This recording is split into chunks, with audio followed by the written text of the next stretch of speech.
Next question from Joe. Brother Joe shows up every week. Yo, boss, concerning the farmer's friend cat tunnels in your climate/context. One, do you like the Quonset or Gothic style better?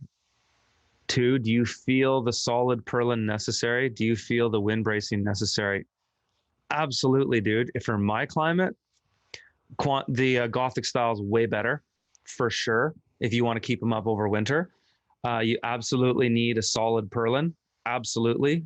I would say there's not really a lot of instances where I wouldn't want to have a solid purlin on a greenhouse in general. I can't really think of a reasonable, because even in a climate that doesn't get snow, if you get wind, it just makes that tunnel move or wobble around. But it's dicey. The plastic's going to get rubbed around on the metal. There's no reason to do that. So always have a solid purlin, unless it was, say, a tunnel you put up for a month or something, and then it was going to come down. But if it's going to be up anything more than that, you definitely need a solid purlin. And the wind bracing, I think the wind bracing is great.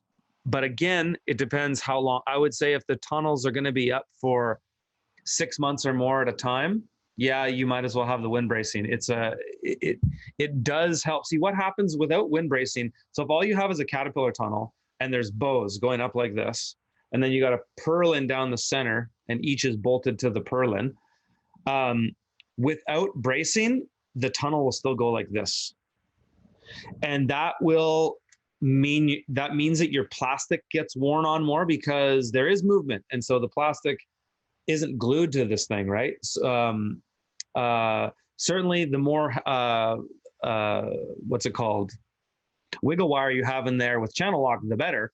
But plastic's gonna bounce around. It also does, in that when the plastic moves this way, the plastic on the sides and on the other bows gets rubbed a little bit. It's not a lot, but it does.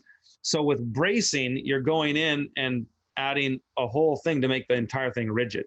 So the bracing is good for the longevity of the plastic, but it's also good just if that tunnel is going to be up for a period of time, I would say yes to all of those things and get yourself a Gothic tunnel. I'm actually going to build a Gothic tunnel. I got a great idea for sort of a gardener's style Gothic caterpillar tunnel that is up for 6 months of the year and then comes down.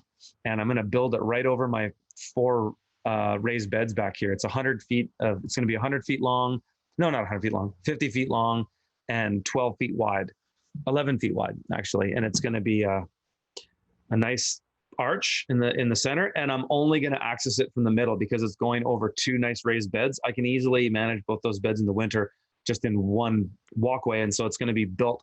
It's going to be about 18 inches off each bed. So the bed is well off the plastic and the cold air drops, right? And so then the beds are going to stay warmer, as if, unlike if they're right up against it, which always makes your soil cold there. So that's what I'm going to try. Do that soon.